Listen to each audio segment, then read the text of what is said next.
We're back on another exciting episode of Starfleet So Hail, where we have a casual and informal conversation about Star Trek. Today we're focused. My cat's trying to get my attention. Today we're focused on where is this little guy? Hi. Today, today we're focused on Star Trek Discovery, season 5, episode season 5, episode 3, and it's entitled Jinaal. Did Marcelo's closing his eyes? I wonder if he's like a little frustrated there that I had that No, it's bad fine. start. No, it's fine. Today's episode is pre-recorded. We're not live, although we might be in the live chat. Marcelo won't be. I know Marcelo never Yeah, never goes. I'm not a live chat person. Sorry, guys. Yeah, it's all right, but I might be there. So hello to future me. I will also be on a pre-recorded podcast later today at 5 with Toddy for Lower Decks. So just in case anyone's tuning in, today's pre-recorded day. But Marcelo, let's get into episode 3 of Disco season 5. Jinaal, do you want to do the episode summary since it's fresh in your head, or do you want me to do it? Yeah, I'll do it. So Oh, basically, awesome. no, but I'm gonna do it really quick, like masterly quick. So this is gonna be so new for you guys because you're not used to this.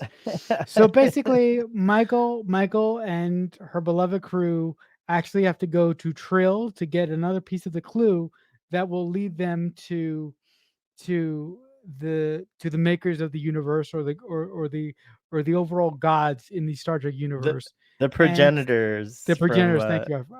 yeah. I keep forgetting it, the progenitors. So yeah, that's basically the gist of it. Also, we pick up with Saru and his new gig. We pick up with Rayner getting to know the new crew in a very interesting way. And we really get some cool stuff between Michael and Book in this episode. So yeah, it was really fun. Very good. That was like a really fast summary. So yeah, I guess that's Wow, fun. that was cool. Let's get into it. So, I really like this episode a lot. I kind of, was kind of not looking forward to the Adira Gray reunion because they're characters that kind of, they're cute and everything and they're young, but it's like it's a little frustrating, like watching a romance that is like that, like kind of a romance that is gonna break up because like a lot of first romances don't really like not everyone like I'm sorry, I have cat hair on me now, and I'm like, so a lot of folks have, lots of folks have like their first relationship, and it's really cute. I guess you can call it puppy love type of thing, but then it doesn't really last. There are a few exceptions. I knew someone who met his wife, and within hours they decided they were going to get married. They met in high school, and they were just like they knew they were going to be married, and they were married their whole lives. So that can happen too. But I think for the most part, I was like, oh, I kind of predicted that there's gonna be like probably a breakup or something. Or didn't they also break up like last season? I feel like they're just very tumultuous regardless in their in their relationship. But I actually didn't mind when it happened. I thought that like they handled it pretty well, and I think Adira is definitely kind of more bummed than maybe Gray is, but at the same time, it felt like pretty all right. I wasn't as annoyed as I thought I would be. Love Captain Rayner. I loved all the stuff with him like awkwardly getting to know the crew and just like first station shenanigans, if you will. I really enjoyed Book kind of like reassuring Michael that he's here to get his life back and to win favor with the Federation. He's not going to mess it up. He's not going to go. There's not going to be a conflict of interest with Maul, even though he's very connected to her, feels very connected to her. So we'll see how that pans out because I don't think Michael fully believes it, but at least Book is showing that he's. I think Book will be. I think there was a concern that Book might have another situation with Maul being in the picture, where he'd have to choose between, Starfleet, Federation, those things, and the career life, and like this character, and so on and so forth. Now, I don't think it's going to come to that. We'll see. And then I guess finally, I really love the stuff with Jinaal.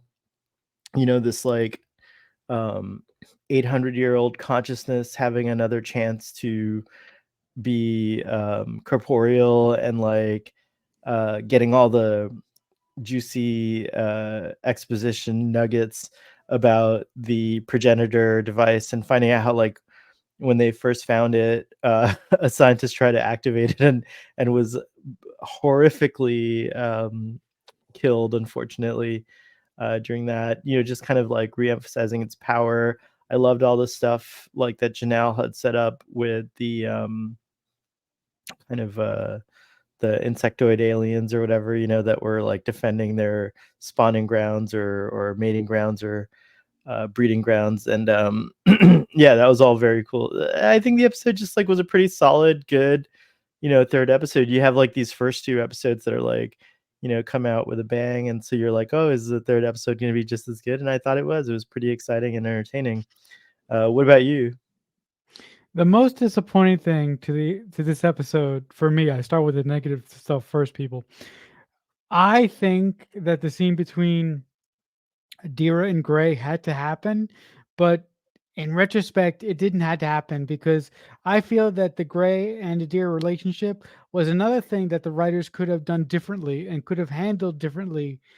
Like if they ultimately built them to break them up at the end, if we would have got to know their dynamics of their relationship, if they were together more in previous seasons, this breakup would have hurt so much more. But because Gray was Gray was kind of there in previous seasons, but I never really got connected to their type of relationship because I never saw them together that much. And the times that they were together that much, that their the characters' chemistry didn't really work for me. So I think that Alex Kurtzman and the writers of Discovery had a really good chance to do something really interesting with those two characters, but because of the fact that they kind of just didn't know what to do with them, or kind of sidelined them for other storylines in previous seasons, was really unfortunate. And and and like I said, I think the writer of this episode did the best that he could, or they did, with what they were given. But yeah, it's just really, really unfortunate. So that's a big downer for me with this episode. I love the fact that in this episode, Captain Rayner's command style about how he wants to get to know the crew that he's going to be working with sort of clashes with Tilly's way of looking at things. In the scene that they have in the bar towards the end of the episode, I kind of disagree with Tilly's statement that she says to Captain Rayner is like, you have to understand how people work, right? But I'm paraphrasing, guys, because that's not exactly what she says.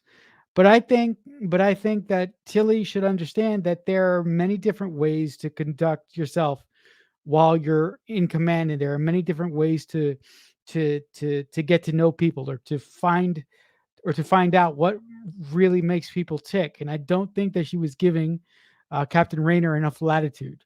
I think that her statement in that moment was clouded by the fact that essentially he was kind of a dick for this whole episode.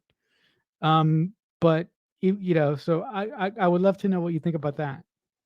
Well, I think she said analyzing is not the same as connection, which is Right, absolutely true. Like, he knew everything and remembered or retained everything that the crew had told him, but he didn't really connect with them. Like, it was just that. right, But I thought it was hilarious that he was like, you right. only have 22, like 22 words, 22 minutes, or 20 yeah, 22 words, or minutes. something like that. It was Right, really right. funny. But he But is an interesting character. It makes me curious about the atmosphere on the Antares when he was in command. Like, it seems like he wants to keep a professional distance and like not connect, much like Jean-Luc was, right, I think, in the beginning of TNG. And I next feel like gen. Rayner has that kind of same kind of vibe, except he kept it going like that apparently all his life. He chose never to loosen up.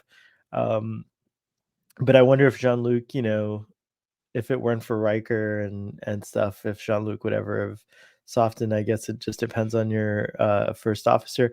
But no, I really loved the whole thing. I thought they challenge each other, which is good. Like there's things about Rayner, even though he's a hard ass, that are positive, and I think that there are things that Tilly is going to teach him. And that he's going to find the positives in some of the things that she's saying and incorporate them as well. It'll make him a better leader, and maybe he doesn't have to be a first officer for too long. Maybe he can get his command back, after he learns a thing or two about connection and so on and so forth. That's assuming that he doesn't meet a tragic end, because Why a does lot of everyone think he's gonna meet a tragic because end? Like because Disco's because not like a killing show. okay, Like, do they okay, kill their okay. people as much as like other shows? I don't remember. They I'm trying to get think. well. They killed Arium. I'll give them that. That's They threw true. They her. did do that. They She threw was her she was a sacrifice. out But of an after that, airlock. like but after that, we haven't had too many deaths on Disco, right? Like, I don't know. Okay, okay. Okay, I'll It's give you not like that. a show you have to worry about your crew dying on you, but this is Mhm. the last season, so Right. anything goes. Who All bets are knows? off, right? Yeah. What are your thoughts on Oh, the situation with Book in that opening scene where, what were your thoughts with him and Maul? Do you think the situation is complicated and that he's gonna run into some conflicts of interest, or do you think he's gonna stay uh, on the path of that he's on right now of redemption, so to speak? no, I think Book learned from his grieve mistakes last season dealing with Tarka that yeah, I hated that guy. Um, and I think that his story will remain on the redemption track, and he will stay aligned with Michael as much as he can. He will. I believe that he will try to bring Maul over to their side at some point.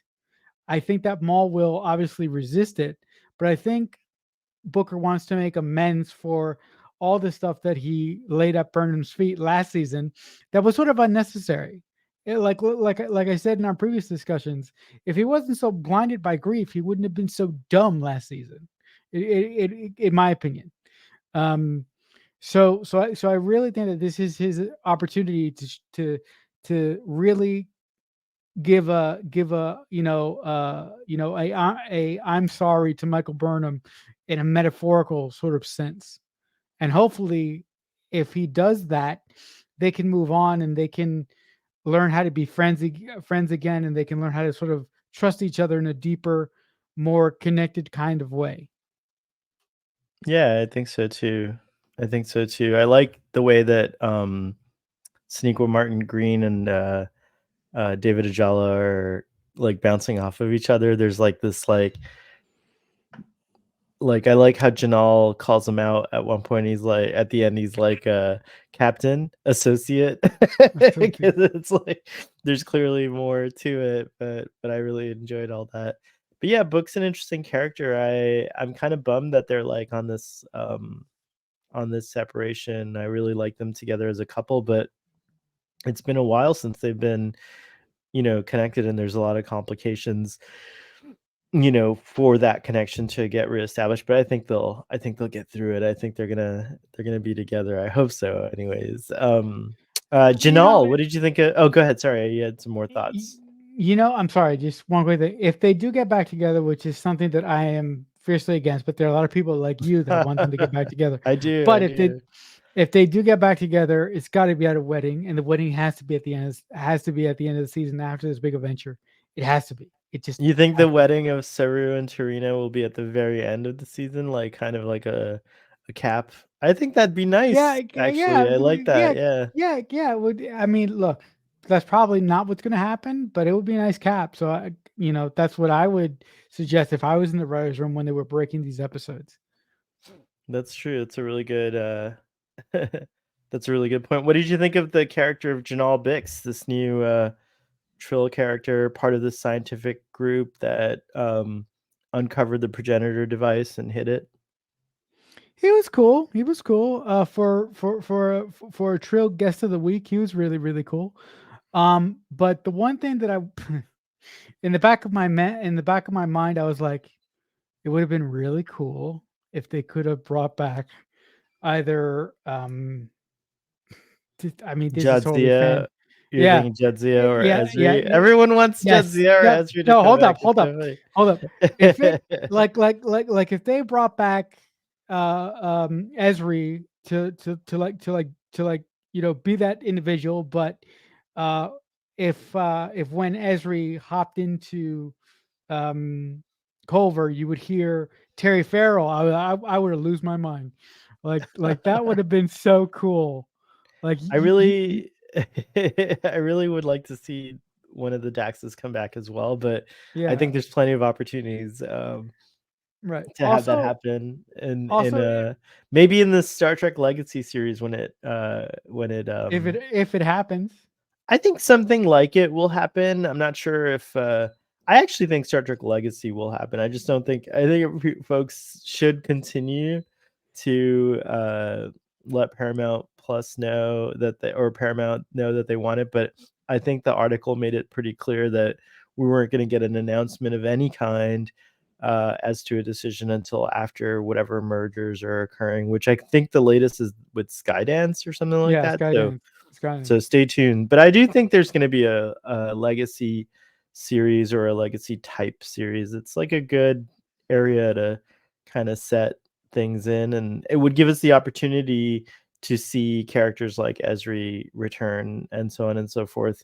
in their time. Of course, we can get Esri and Dax back anytime in the 32nd century, like through Yeah, shenanigans like because what we saw today, yeah, you know. So but it would be neat to see them further see their story furthered in the time as well. So I the mean, other Dax would thing, have to come back in an interesting way, but like just like in this episode, now we know that there's ways. What was the the th- the technique that they use, the Shantara, so they could yeah, do the a Shantara, Shantara, yeah, yeah, yeah, yeah, Shantara yeah. to You know bring back what, I love Philippa, but if they bring back Dax instead for what, I mean, that would make no sense whatsoever. that. No, seriously, that would make no sense whatsoever. But if no, I want Philippa. I love Dax, but You're I so need Philippa back. So when we I were can't pick, man. No, but when I we do were want to watching the mention. episode and Stamets said that it had the power to reanimate the dead, that was Yeah, your I lost my reaction. It was, mind. "Oh my gosh, we gotta get Philippa back." That's funny. I love this idea of letting Wilson Cruz, kind of show, a different side of his acting chops and stuff like that, because he was very different as Jinaal. He had a kind of a different voice, and he carried himself a little bit differently and stuff like that. So I thought that was cool to do that, and I thought Wilson Cruz did a great job, and I liked how it ties into his character, who has had like kind of a mixed relationship with the spiritual, which you have to kind of like believe in, you don't always see, and versus what you can prove in science and things like that. And I like that ending note where he's like basically saying to Michael, it's like, I'm not sure if I'm cool with not knowing all the answers, even though that's what his grandma, kind of like tried to instill with him into him, in a way through the way she lived her life with all those like relics and religious and spiritual artifacts, where she was trying to kind of say that like not everything has to have an answer. What are your thoughts on Janal and all that stuff? I know it's a lot. Culver, I like unpacked a right? lot on you Yeah, yeah. there. Culver has always been a really, really interesting character to me because he is a man of science, but since, but because the fact that he came back from the dead, essentially, since he's come back from the dead, he's become infinitely more interesting than he would have been previously to me. I really like how he has struggled with finding his place ever since he came back from the dead. And I really like the fact that he is an individual that needs to understand why he came back and what his purpose is. I listen, if I came back from the dead, I probably would be a little bit more like his grandmother. I would say, okay, I came back from the dead. That's a little odd, but the universe did that for a specific reason. And I don't need to know all the answers, but I do understand where he's coming from, where he's just looking for something to hold on to and something to latch on to give him a sense of of belonging and a sense of meaning. I'm not saying that he is depressed, but he's been through a lot. So I really like what they chose to do with Culver after they made that shocking decision in season one to break his neck and then bring him back. You're muted. Yeah. Thanks. I don't know why it took my cursor forever to find the unmute. But no, I agree. He's a very interesting character. I like that he's just kind of also. I like those little moments like where Michael was like, "Do you remember everything people tell you?" He's like, "It's my job." Like, I really like his playfulness with the crew and like his interest in them. And it's interesting. The only time we've ever had a ship's counselor full time was Deanna, right? Like, I don't think we've Mhm. seen a permanent ship's counselor again. And though he's not the counselor, I think often in Star Trek the Doctor does take on the role of counselor, and Right. so And the we definitely see bartender. him doing that. And the bartender, uh, indeed, it's true. What did you think of Rayner's first day? And just Uh, Rayner, I guess you could expand more. We talked about him a little bit earlier, but just expand more on your ideas of his character. Rainer is such a kick-ass character because Yeah, I agree. he has this era of I don't give a damn. And I absolutely love that. And I'm an individual that believes that all captains don't have to be all lovey-dovey with the people that they have under their command. I'm a firm believer that a captain, if they want to, should put up that wall in between friend and superior. You see, it makes complete sense that I'm a Picard guy. Um, but I do appreciate, with me saying that, I do appreciate that Tilly tried to bang into his head that all people don't work that way. Sometimes you have to come down to the level of the people that you are asking to serve for you so they can understand what you want, and so you can serve them better as a leader and as an individual. And that's what I don't think Rayner fully understands yet. On his ship, he could do things his way. Everybody followed his lead, but on this ship, the status quo is already in place, so he can't change that. So it's either he adapts to it, he understands it, or he just deals with it. So I'm very interested to find out what road he's going to take into how he communicates with the people under him, so he can serve the ship better, and he can serve his captain better, he can serve Michael better. Yeah, I don't. Yeah, I totally agree with that. Wait, so did I get this right? You would be more like distant from your crew if you were the captain. You would want to keep a distance, Yeah, or yeah, yeah, Hmm. um because I believe if you get too attached to your crew, you start putting individual people ahead of quote unquote, the greater good or the mission. I I I would make certain exceptions for certain individuals. So maybe it's a double-edged sword, but my but my I have a strong belief that there should be a line in the sand between I'm your friend and I'm your superior officer. You know, fascinating? that's just me. I mean, I it sounds lame, but yeah, you know. No, I think I don't know if it sounds lame. It's definitely, you know, there's an appeal to professional distance because Yeah, you don't have to get professionalism, yeah. involved. Right. Well, professional distance is The the distance word that or he yeah. used, because professionalism doesn't exclude people from getting connecting and so on and so forth. Yeah, There, that's right, that's you can be professional and have relationships and stuff like that, and right, that and is true. connections. But this is he keeps a professional distance, and there is something appealing about not wanting to get involved with people that you have to command, because it makes it a lot easier when you have to send them into a dangerous situation or whatnot, because you're not personally attached to those people.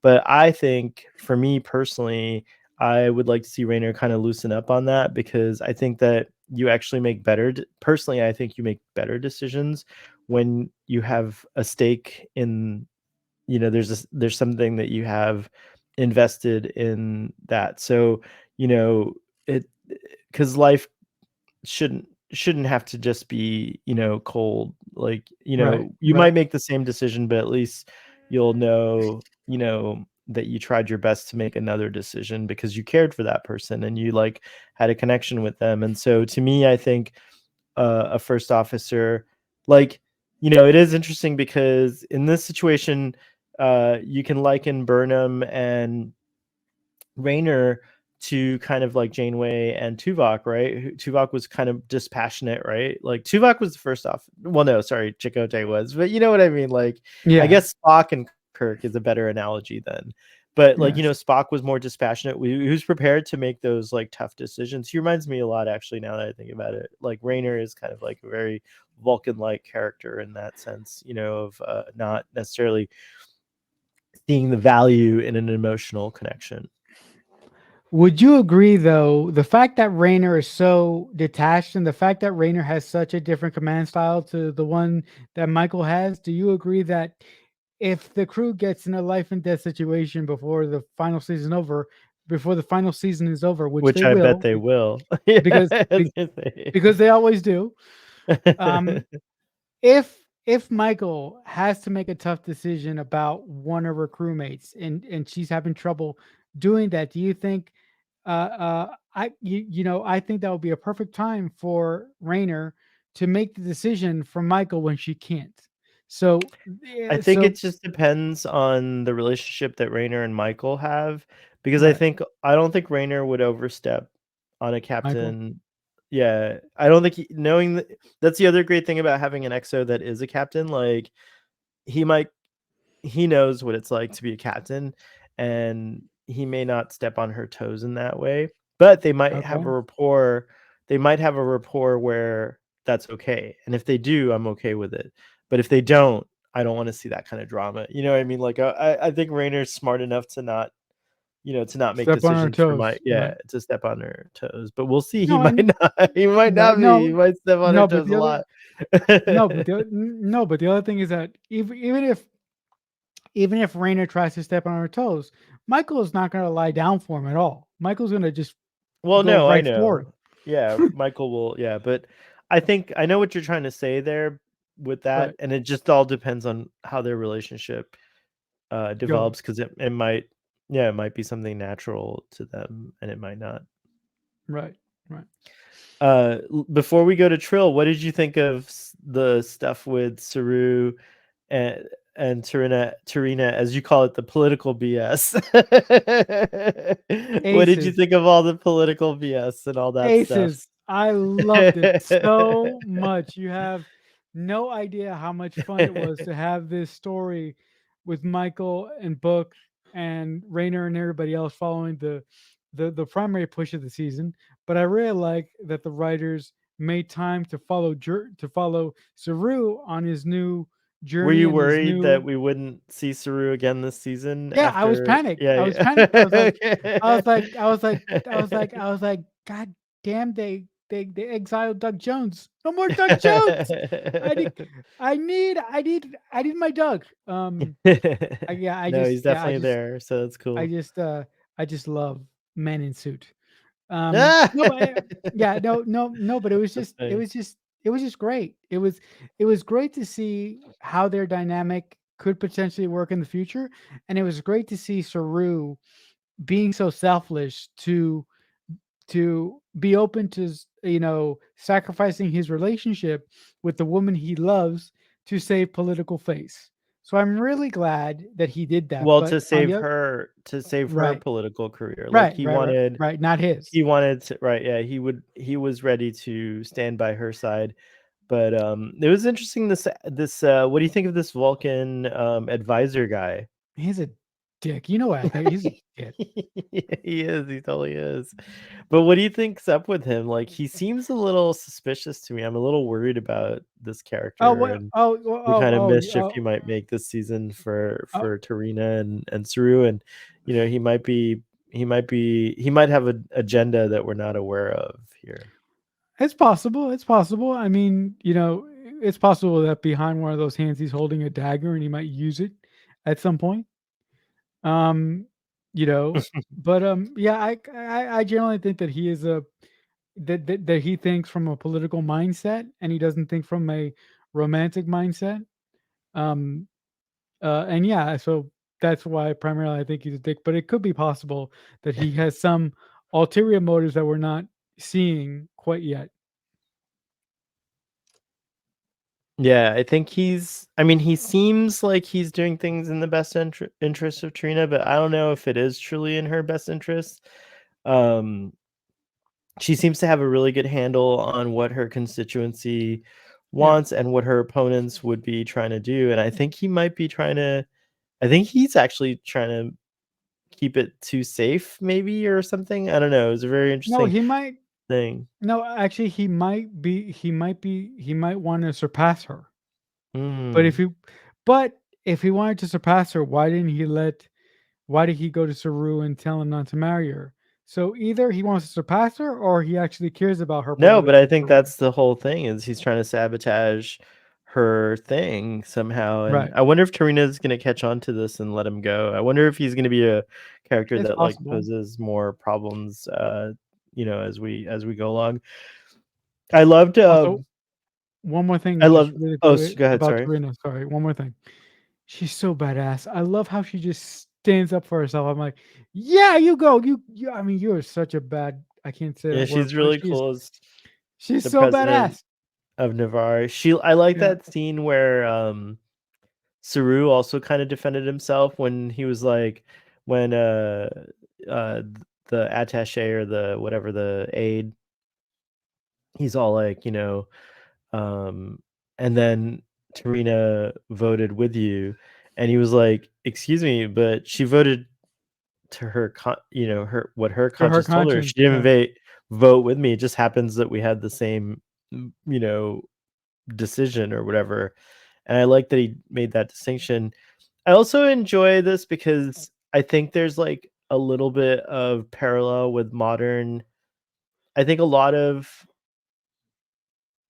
kind of civility, decorum, you know, reason and common sense have kind of gone out of politics as we've seen in real life, kind of, and Kind of. kind of no, okay, very much They so. don't So they don't exist anymore.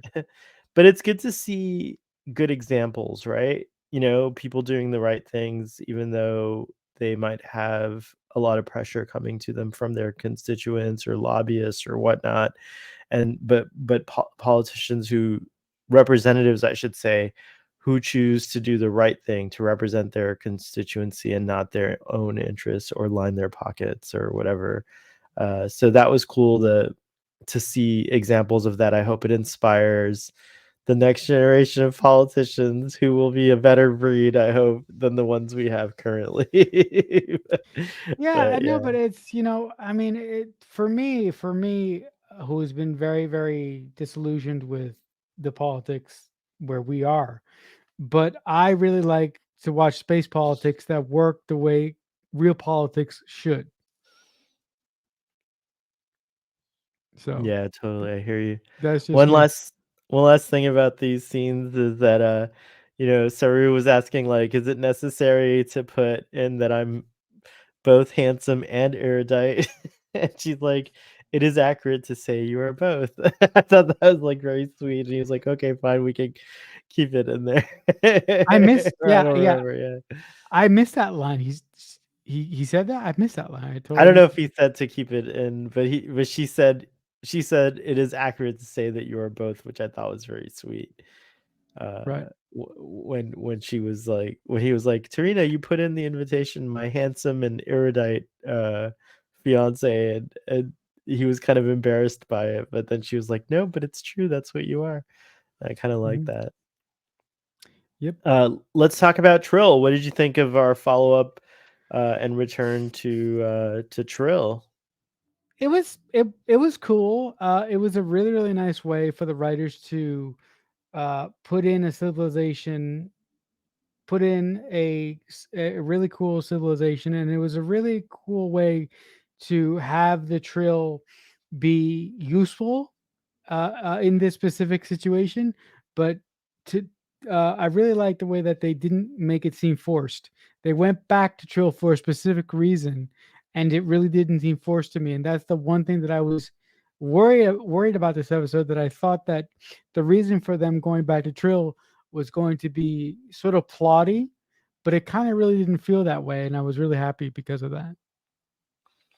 The whole time Rainer's obsessed with Maul and Locke. Like, if you notice in between each of the interviews, he was putting up kind of like that image of the two of them and studying their dossier. And so Right. were you surprised at the end when, the ceremony is finished and they let, Bix back into the, the collective, into the pools there Yeah. on Trill, and everyone's doing their, like, little, fellowship hug or whatever, and then it Fellowship turns hug. out there's Maul all along, and she puts a tracker on Adira, Yeah. so they're And gonna be following him. yeah. All I said in that moment was clever girl. Clever girl. She's very clever. I think she's a Very extremely clever. smart character. It's very cool that she was able to do that. But it's funny because, um, watching it, I noticed that, at one point, there was a report that came in, and it told Raynor that Maul and Locke were on Lyric, the planet that they had just come from, Hmm. where they got the clue to go to Trill. So that means that, I think only Locke was there, Yeah. or they Yeah. got the Yeah. clue and then raced over and then infiltrate. Yeah, because there was plenty of time to do it. So they got the clue correctly, and then they raced back to then infiltrate the situation, which is what must have happened. Yeah, I mean, I really like your interpretation of the situation, which you just basically said Locke is there, so that would explain how they got the signal of these two people being in two separate places, with Maul being on Trill and her partner being Well, they don't in know Maul's on Trill. She was hiding right, out, but right, right, right. I think they thought they were on Lyric, and then maybe I think that there was enough time for them to figure out, oh, they're on Trill, and then for Maul to go and infiltrate this whole thing. Hmm. Hmm. Yeah, I'm really interested to see what they're gonna do with Maul. Because again, I don't think she's generally a bad person. I think that the reasons why she's doing what she's doing are very specific and the reasons that we don't know yet. Yeah, I like that, instead of the mystery of what the MacGuffin is, we're uncovering mysteries about characters, which is actually really exciting, and uncovering new things about characters rather than we already know what the progenitor device is, so we don't have to, like, figure it out. We're just Right, on right, this right. caper of sorts. What was your favorite part of the Raynor, crew montage? Uh I oh my god. Jet Reno. They gave me last time I did this, they gave me a bag of chips. That was really funny. Oh, I think Marcelo's frozen. Hello, Marcelo. You froze, but yeah, I was Yeah, yeah. saying, So yeah, did you no. hear me So say the thing about the bag of chips last time you yeah, did? no, yeah. No, no, I didn't. So my favorite thing, I'll just say it really quickly until something else happens. My favorite thing was Jet Reno And I was and the saying that, yeah, I love yeah, the part and the about bag of where she's like, chips. "Last time I did this, they gave me a bag of chips." That was really funny. Yeah, and the bag of chips, yeah. That was my favorite. I liked Jet Reno's, but I think I also liked, Dr. Pollard's was really Uh-huh. funny, and, her interview, and, I think, who else was there? Oh, I felt bad for, um, Bryce, Or or no, oh, Reese, Bryce. sorry. Was it Reese. Bryce or Okay. Reese? I always get, oh my gosh. No, well, yeah, well, I don't get Oh, I confused, also like, love that we got the introduction to the whole bridge crew, the new bridge that crew that members, was like, cool. when Rainer came aboard and stuff like that. That was like a little nod to Captain Yeah. Pike in a way, I thought, which was Mhm. cool, like Captain Burnham introducing the crew. Go ahead, go I ahead. mean you know what I'm gonna say because I've said it on countless streams. Way too late, Discovery writers, way too late. No, it's not too late. They were Ugh. never meant to be the focus. I know, but I'm so used to the Michael Pillar school of Ugh, I'm a whiny fan. Or yeah, maybe you're right. It's Jen Reese, by the way. So it was I think he's a lieutenant. Uh but yeah, Reese was hilarious, and we now know Well, he's a the ship, Constitution yeah, class yeah, yeah. He's a person. conscious exclusive man. Yeah. I also like sorry. I also like when Stamets first comes in, and he's like, I've got like this update, and then Rainer's like, if it's mission critical, you can use more than 20 He's words. so cool. And He's so cool. and He's like, then afterwards, he's like, when he realizes the information is not exactly mission critical, he's like, your 20 words are up. Get out." And then he's like, nice to meet you too. So I thought that was really funny. Yeah, yo, that was great. That was great. Again, I really like the way that Raynor chose to handle himself with this new crew. I get that it's not necessarily right, and I get that it's not the way that our beloved crew does things on the Discovery, but I can appreciate that. Absolutely.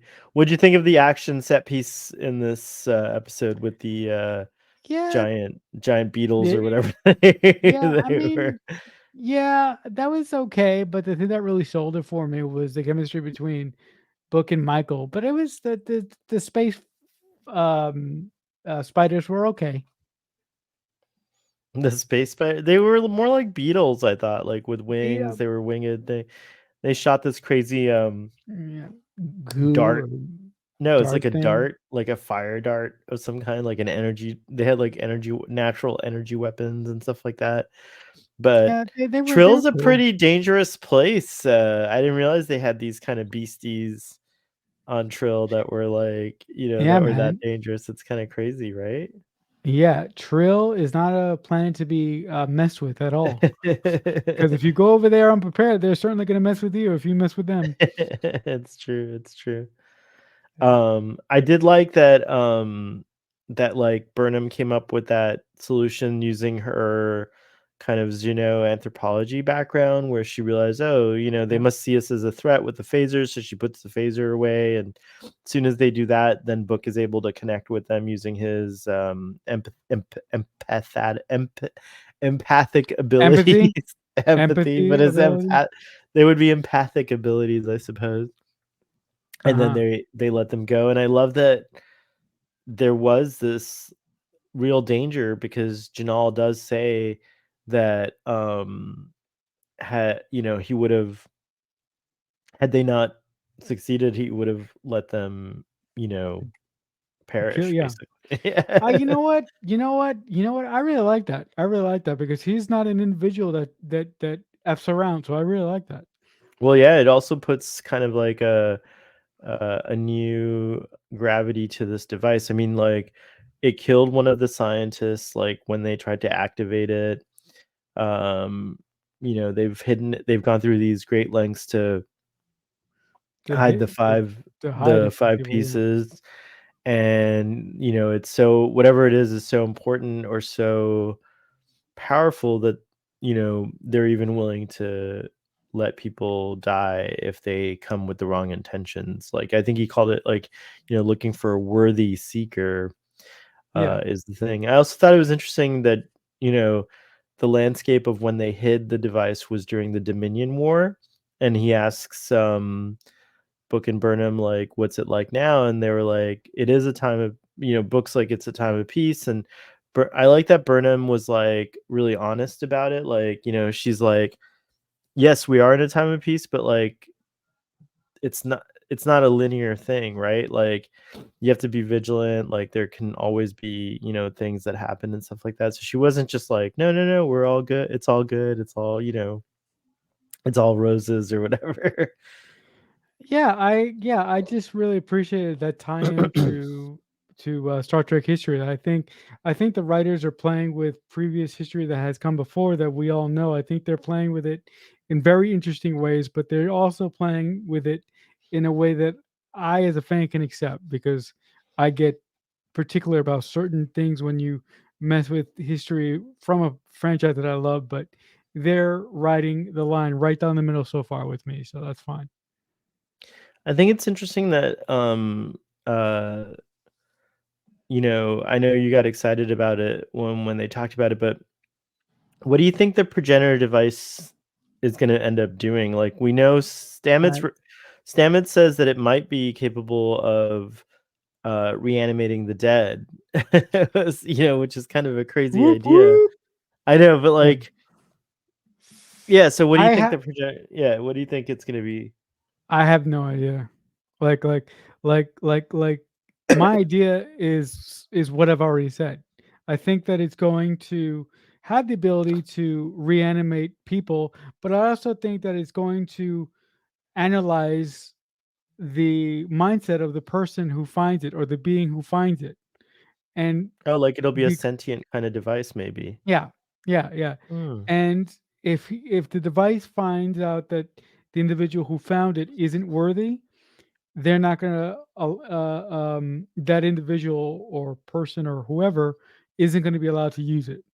Like the Ark of the Covenant and Raiders of the Lost Ark when Yeah, they open it and everyone goes blind and their sand. faces melt. Yeah, yeah, yeah, yeah. Like that kind But of thing. also, but also, I think that the device could not be where everybody's going. So this could end up being a really, really um, a journey that leads to nothing, unfortunately. So it could either go two ways Hmm. for me right now. Yeah, because at the end of the episode, Burnham's like really invested in this, right? She thinks that she'll find Yeah, her own answers at the end of it. So no. that's an it's Mm, an interesting way of looking at it. Kind of like not to everyone's kind of comparing it to Indiana Jones, VSG, but similar to how like the cup, the the Grail the Holy Grail, yeah, in Last Crusade, and Indiana is like super obsessed with it, but his father has to like finally say his name Indiana to like get him to realize like, oh, like that's not it's not right, worth your own life or whatever to find this treasure and stuff like that. So that's an interesting idea. I right. wonder, I mean, what do you think I mean, about this idea in Star Trek that life as we know it in terms of bipedal humanoid life forms are designed and weren't just spontaneous I don't, I don't, I don't believe in that theory because of my own, my own real life beliefs. I believe that stuff just happens, and there's no. I don't believe in a greater design. But that's just me, and often my true life beliefs sort of get imprinted on my science fiction, on the way that I view the way that science fiction is depicted for a lot of things. But with that being said, I'm not saying that my ideas completely close me off. I'm open to discussion, but I have a really, really base set of beliefs that really influence the way that I look at science fiction and the way that storytelling is done within it. So yeah, and then it makes one wonder like who designed all the aquatic life forms and all the insectoid life forms and like non-humanoid life forms, yeah, and things like that. But yeah, it is an interesting idea that these progenitors and how Star Trek is basically claiming that all humanoid appearing life forms were once, have this like common kind of, ancestry. background or yeah, ancestry, if you will. Yeah, exactly. Like Yeah, that we all yeah. come from, It's a yeah. from this. It's a very very intriguing science fiction concept. That It again, definitely in universe, it definitely explains why there's so many humanoid life forms in our galaxy. Like, obviously we know that's because of budget reasons. Like it's much easier to make an alien look, as similar to a human as possible with just like, minor yeah, differences. But then in universe, that's what the chase kind of did, is it gave us like a in universe reason.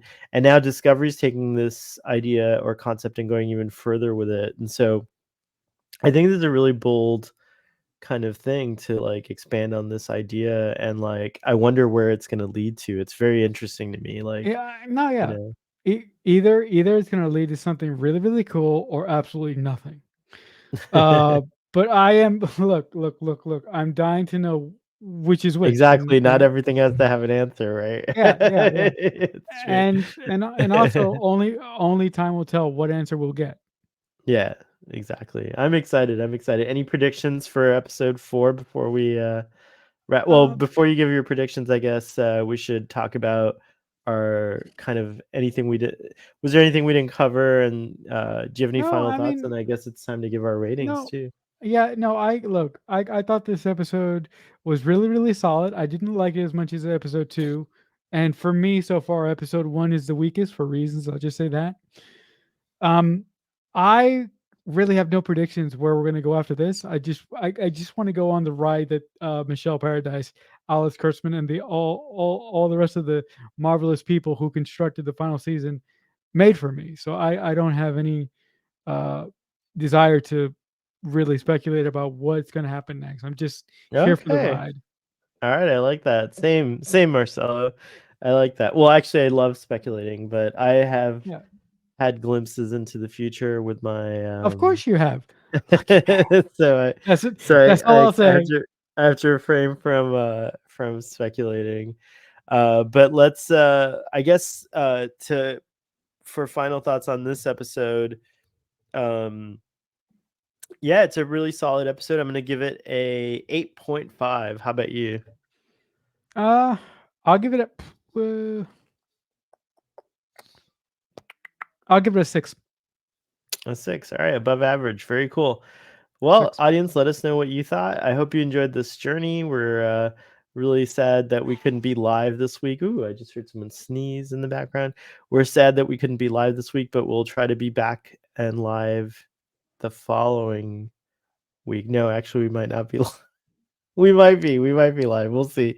But we'll definitely be back live the week after that. So we'll see. But until then, we wish you a wonderful week. This is coming out on Friday, so uh, TQIF is in full swing. So after this, today, we're going to have another discussion.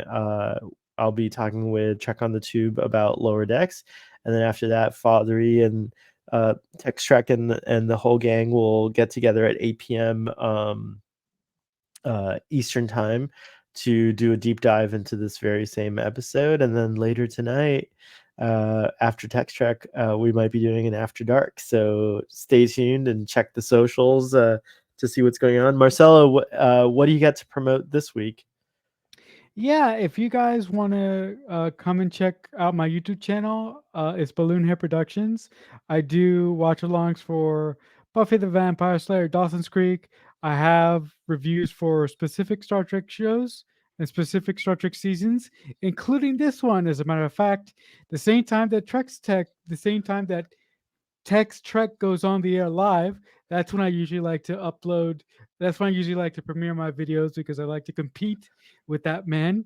Uh, Wow. for for for some reason, I don't know what's wrong with me, um, Well, but if you, the thing is that yours is a premiere. It's not live, so folks can always yeah, come back and watch the replay. It doesn't have to, yes, yeah, it's fine. yes, that is true. You Thank you just so that's much. just the time you like to premiere Yeah, it, yeah, I yeah. It's guess. like no, but I like, but I like prime time, and for me, prime time is I eight see. o'clock. So that's the thing.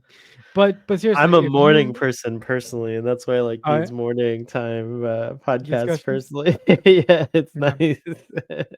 Um, yeah, so if you want to come and check me out, again, I'm at Balloon Hit Productions, and if you go over there, you'll see links to all the other stuff that I'm a part of on the web. Absolutely. Well, Marcelo, thank you so much. Thank you, audience. Uh, I hope you had a nice time. I certainly did. Live long and prosper, and we will see you next time.